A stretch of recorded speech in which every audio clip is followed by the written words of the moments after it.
जी, नमस्कार भाई सभी को। कैसे हो सारी? उम्मीद है सब स्वस्थ होगे, मस्त होगे। तो कल हमने पूरी कर ली थी सर्वनाम। आपको समझ आई होगी अच्छे से। नहीं आई तो भी भाई आप बताना कमेंट करके कि हाँ सर हमें ये बात समझ में नहीं आई। परंतु मैं कोशिश करता हूँ भी आपको जीरो से लेके एंड तक समझाने की, ठीक है। तो उसमें क्या होता है कि जो शुरू कर रहा है बच्चा उसको, और जो मतलब बिगनर, एक तो जो बिगनर होता है जो शुरुआत करता है उसको भी समझ आती है, और जिसकी पहले पढ़ी हुई होती है उसको भी आसानी से समझ आ जाती है, ठीक है। तो हम उसी तरीके से पढ़ रहे हैं और आगे भी इसी तरीके से पढ़ेंगे, ठीक है। कल हमारा सर्वनाम कंप्लीट हो गया। आज हम शुरू करेंगे अगला विषय, कौन सा? विशेषण। तो क्या होता है विशेषण भाई? थोड़ी बहुत परिभाषा आपने पढ़ी होगी ना, तो बता सकते हो? तो बताओ क्या होता है विशेषण। परिभाषा लिखो तो क्या लिखोगे? सामान्य सी परिभाषा। पर परिभाषा जितनी सामान्य हो ना उतनी अच्छी है। घुमा फिरा के बोलूंगा ना तो वो आधे बच्चों को तो समझ भी नहीं आएगी। तो परिभाषा आसान से लिखें। चलो लिखते हैं। क्या लिखें? कि संज्ञा या सर्वनाम शब्दों की विशेषता बताने वाले शब्द, विशेषता बताने वाले शब्द विशेषण कहलाते हैं।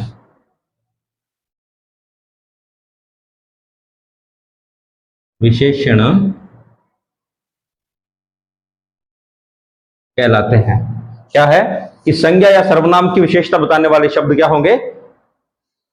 विशेषण होंगे, ठीक है। मतलब किसी भी चीज की अगर विशेषता बताई जाए तो वो विशेषण होगा। मैं बोल दूं यह शर्ट ब्राउन है या भूरे रंग की है, तो वो शर्ट की विशेषता हो जाएगी ना। कोई बहुत ईमानदार है तो वो उसकी विशेषता होगी कि वह ईमानदार है। कोई बहुत बोलते इंटेलिजेंट है या बहुत चतुर है, तो वो उसकी विशेषता हो जाएगी वो चतुर है, ठीक है। तो बस संज्ञा या सर्वनाम की विशेषता बताने वाले शब्द विशेषण होते हैं। अगर मैं किसी का नाम लेके बोल दूं कि नरेंद्र सर बहुत इंटेलिजेंट है, तो मैंने उनका नाम लिया अर्थात संज्ञा, ठीक है। मैंने संज्ञा शब्द इस्तेमाल करके विशेषता बता दी। अब मैं सीधा लिख दूं वे इंटेलिजेंट है, तो मैंने सर्वनाम शब्द यूज किया है वे, और आगे इंटेलिजेंट, ठीक है। चलो भाई अब देखो, एक लिख लेता हूं भाई। राम सुंदर बालक है, ठीक है। ये आपका हो गया उदाहरण, ठीक है। तो हमने क्या किया? विशेषता बता दी। क्या? सुंदर की सुंदरता उसकी विशेषता है। अब देखो कुछ शब्द बताता हूं आपको। एक तो विशेष्य और एक प्रविशेषण। प्रविशेषण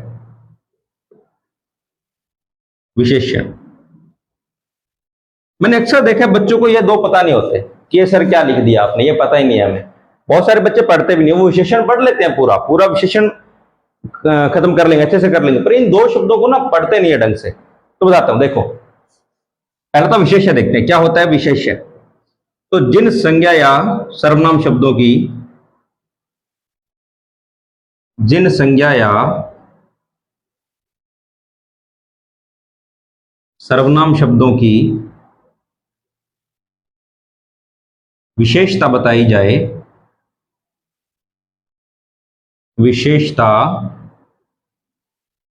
बताई जाए,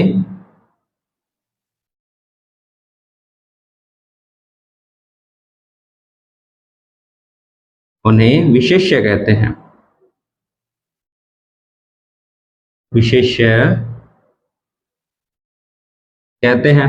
परिवर्त की परिभाषा लिख लेते हैं, फिर साथ में आपको एक उदाहरण कराऊंगा, साथ में एक उदाहरण करवा लूंगा, ठीक है। अब प्रविशेषण क्या होगा कि विशेषण शब्दों की भी विशेषता बताने वाले शब्द, विशेषण शब्दों की भी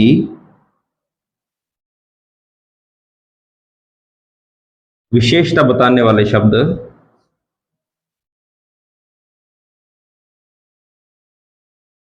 विशेषता बताने वाले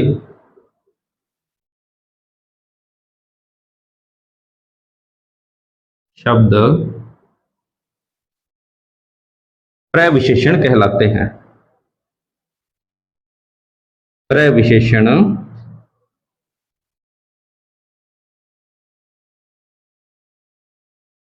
कहलाते हैं। ठीक है, पहला क्या है कि विशेष्य शब्दों की विशेषता बताने वाले शब्द विशेषण क्या है, विशेष्य। देखो, संज्ञा सर्वनाम की जिनकी विशेषता बताई जाए वो क्या होंगे, विशेष्य होंगे। और प्रविशेषण क्या होंगे कि विशेषण की भी विशेषता बताने वाले शब्द प्रविशेषण। एक उदाहरण दिखाता हूं आपको मैं। देखो, एक उदाहरण लिखो।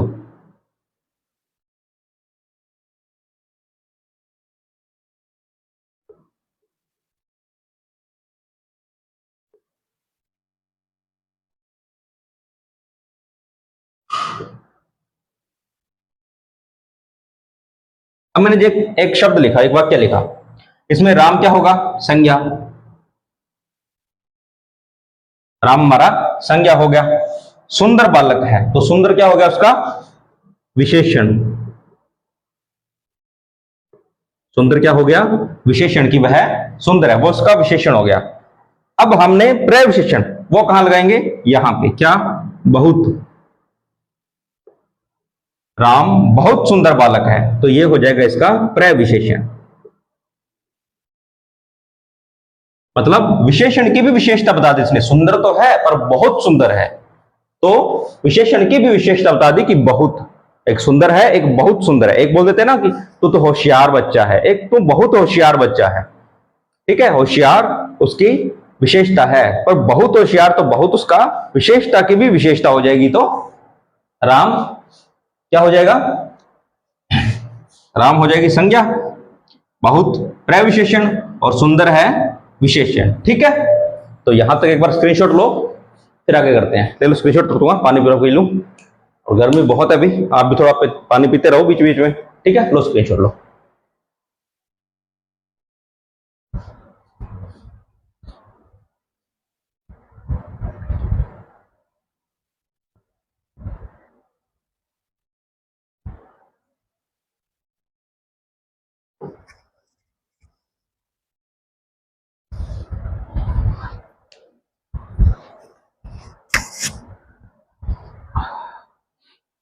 हो गया,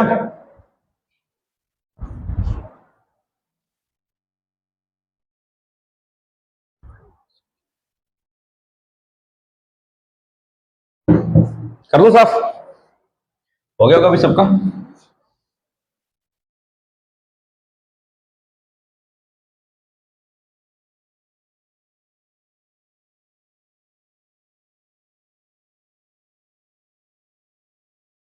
हाँ जी, उदाहरण और लिख दो, एक दो उदाहरण लिख दो, एक दो और। क्या लिखें कि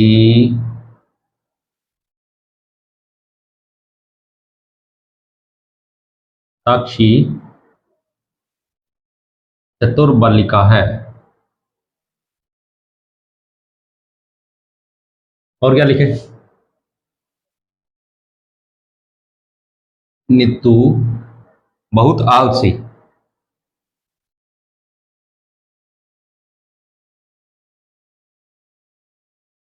बहुत आलसी है, चलो दो बहुत है। ठीक है, आप बना लोगे।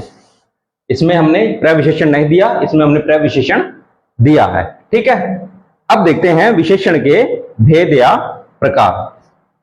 विशेषण के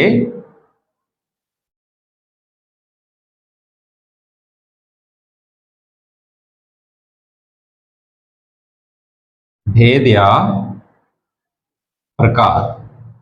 इसमें ना थोड़ा सा कंफ्यूजन रहता है, कई बुक्स में 4 दे देते हैं, कई बुक्स में 5 दे रखे हैं, हम 5 पढ़ते हैं। ठीक है, वैसे ये कभी नहीं पूछेगा कि विशेषण कितने प्रकार का होता है, क्योंकि इनमें थोड़ा सा अपवाद रहता है। कुछ बुक्स में 4 दे रखा है, कुछ में 5 दे रखा है, हम 5 ही पढ़ते हैं। ठीक है, अब 5 कौन कौन से, तो पहला कौन सा होगा, बोलो जल्दी जल्दी, जिनको आता है वो बोलो। पहला कौन सा होगा, गुणवाचक। गुणवाचक विशेषण। दूसरा, बोलो दूसरा, बोलो जल्दी जल्दी बोलो, कौन सा होगा, संख्यावाची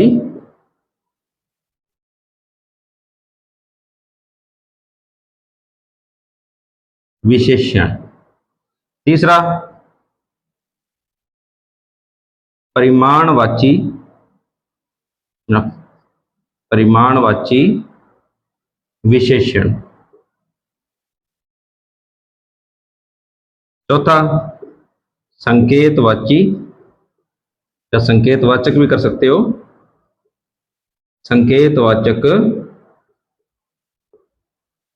विशेषण। और पांचवा कौन सा होगा? पांचवा होगा व्यक्तिवाचक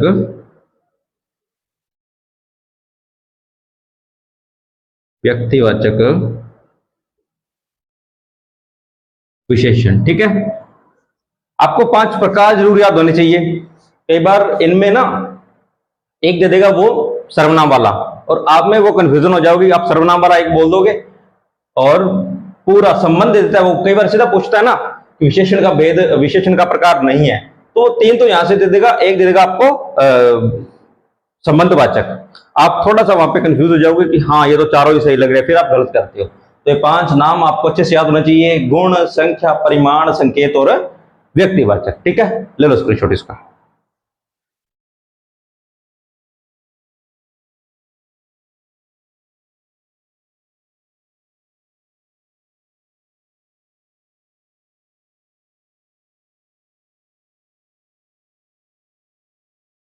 हो गया?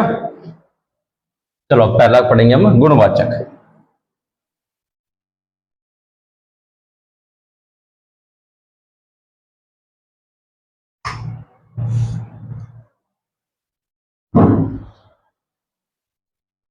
हाँ जी, तो पहला प्रकार कौन सा पढ़ेंगे हम?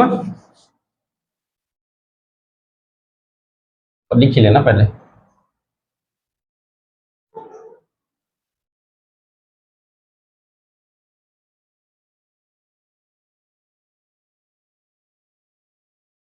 चलो पहला कौन सा है?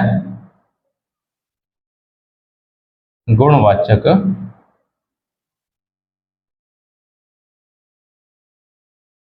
विशेषण। ठीक है, अब इसकी परिभाषा क्या होगी कि सर गुण, तो आप में होता है ना कि ये बहुत गुणी लड़की है या गुणवान लड़की है, अर्थात आपके गुण कौन से हैं। ठीक है, एक मिनट ना भाई,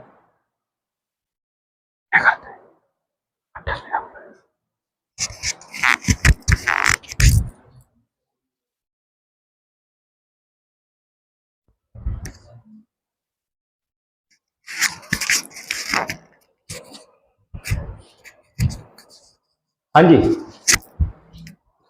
चलो बताओगे क्या होगा, तो लिखो।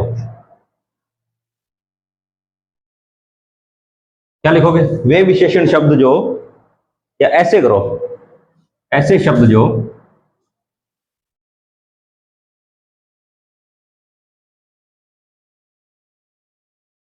किसी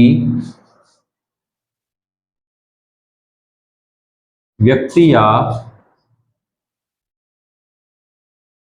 वस्तु के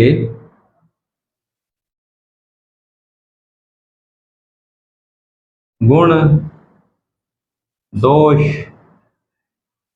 रंग, रूप, आकार, दशा, अवस्था, स्थिति आदि का बोध करवाए, आदि का बोध करवाए,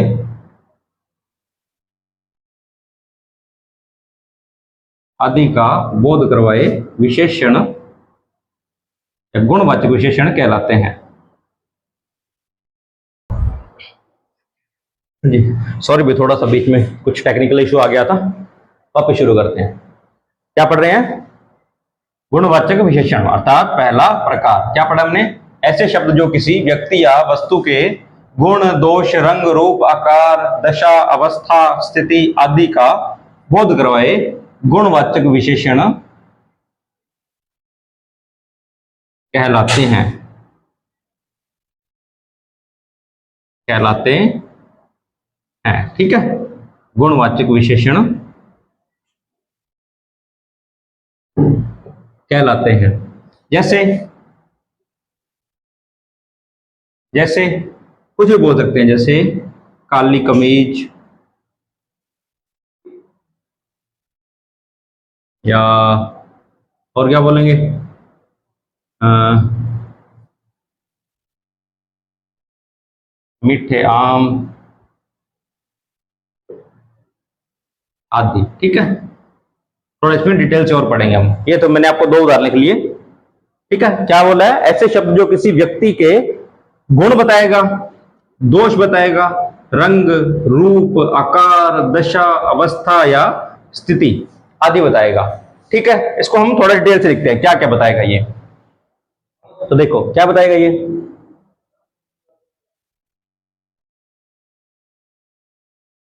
देखो पहला तो क्या बताएगा, गुण। तो गुण बोधक, बोधक अर्थात ज्ञान करवाएगा उस चीज का। ठीक है, उसके बाद दोष, दोष बोधक,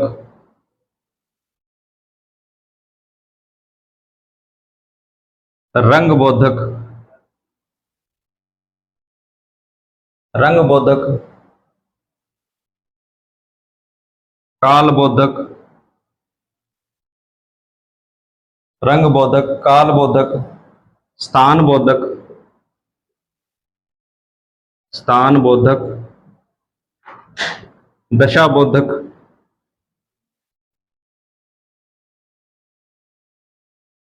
दशा बोधक, अवस्था बोधक, अवस्था बोधक, अवस्था बोधक,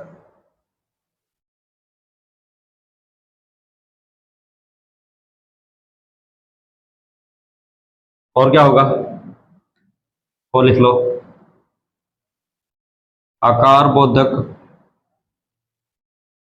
स्पर्श बोधक,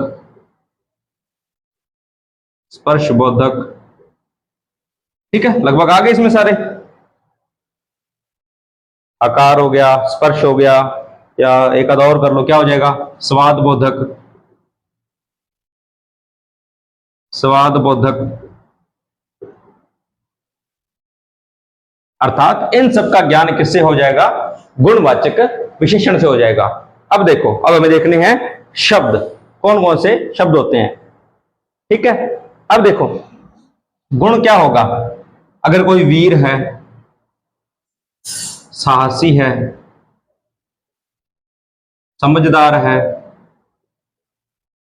तो उसके गुण हो जाएंगे।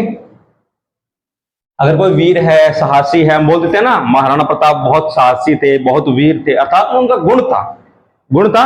ठीक है, अब आएगा दोष बोधक। दोष में क्या करेंगे, तो डरपोक, कायर, या बुरा कर लेंगे। ठीक है, रंग बोधक तो कुछ भी कर सकते हैं, काला, पीला, नीला। बताया ना कि यह शर्ट काली है, यह कमीज काली है, तो उसकी विशेषता बता दी, यह काली है, ये इसका गुण है, ये काली है। ठीक है, अगला काल बोधक। काल, देखो किसी वस्तु का काल बोधक कैसे होगा, तो कोई वस्तु क्या होगी, प्राचीन है, या कोई वस्तु नवीन है, नवीन अर्थात नई है, तो प्राचीन, प्राचीन अर्थात पुरानी है, तो वो भी उसका एक तरह से गुण है कि या तो वो प्राचीन होगी या वो नवीन होगी। ठीक है, अगला कौन सा है, स्थान बोधक। ठीक है, इस स्थान बोधक में कैसे करेंगे कि या तो कोई ग्रामीण है, क्या है, कोई ग्रामीण है, या कोई शहरी है, तो वो उसका स्थान बोधक विशेषता आ जाएगी। ठीक है, अगला क्या है, दशा बोधक। तो नया, पुराना, ये दशा हो जाएगी किसी चीज की। अवस्था, अवस्था कैसे करेंगे,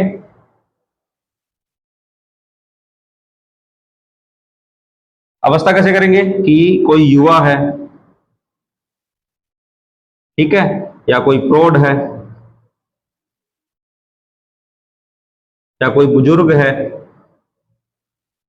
वो उसकी अवस्था है। बोल देते हैं ना हम कि युवा अवस्था है, यह प्रौढ़ावस्था है, यह बुजुर्ग है इस अवस्था में। ठीक है, तो वो उसकी अवस्था हो जाएगी। अब अगला आकार बोधक, तो लंबा,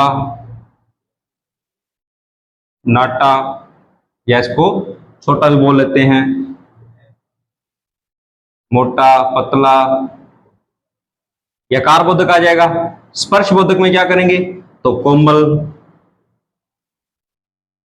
कठोर, ये स्पर्श हो जाता है। कई बोलते हैं ना कि यह तो बहुत कोमल है या यह बहुत कठोर है, ठीक है। स्वाद, तो स्वाद आपको सबको पता है, मीठा, कड़वा, फीका, ठीक है।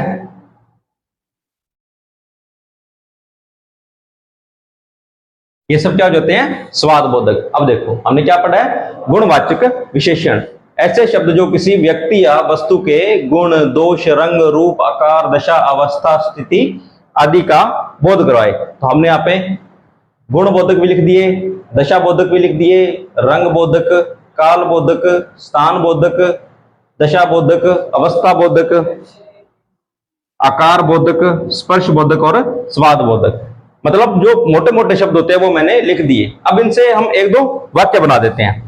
क्या करते हैं, वाक्य बना देते हैं। किससे बनाएंगे, तो साहसी से बनाए। महाराणा प्रताप वीर या साहसी थे, ठीक है।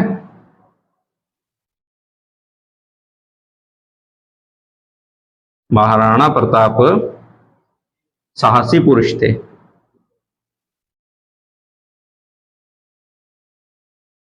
या योद्धा करते हैं, योद्धा, योद्धा थे, ठीक है। और क्या करेंगे, यह कमीज काले रंग की है, यह कमीज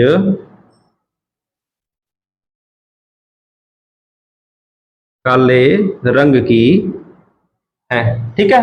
बाकी आप कोशिश करना भी खुद से बनाओ, इन सब के उदाहरण बनाना, एक ना हो सबके, आप एक के कम से कम, जैसे ये एक साहसी है या गुणबोधक है तो गुणबोधक के जैसे मैंने 3 यहां पर लिखे तो आप तीनों के बनाओ। अब पहचानोगे कैसे, तो एग्जाम में क्या आता है ना, ऐसे आपको सेंटेंस दे देगा, एक वाक्य दे देगा और उसके नीचे इसको अंडरलाइन कर लेगा और बोल देगा कि चिन्हित शब्द में कौन सा विशेषण है, तो आपको वो बताना पड़ेगा, ठीक है। तो अब इसका लो स्क्रीनशॉट, फिर आगे करते हैं। ले लो स्क्रीनशॉट जल्दी जल्दी।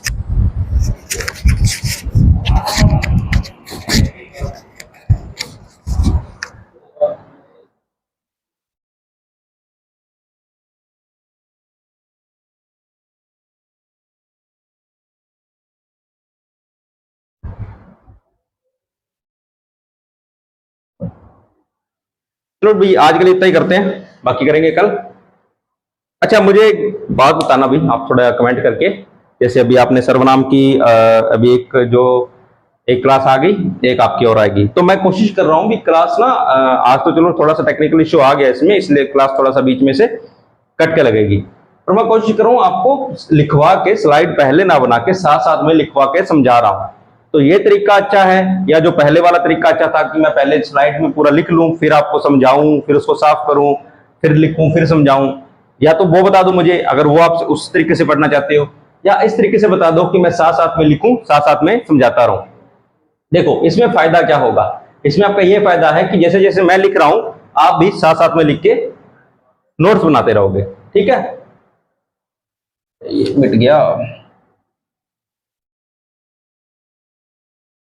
ठीक है। आप क्या करोगे, साथ साथ में नोट्स बनाते रहोगे।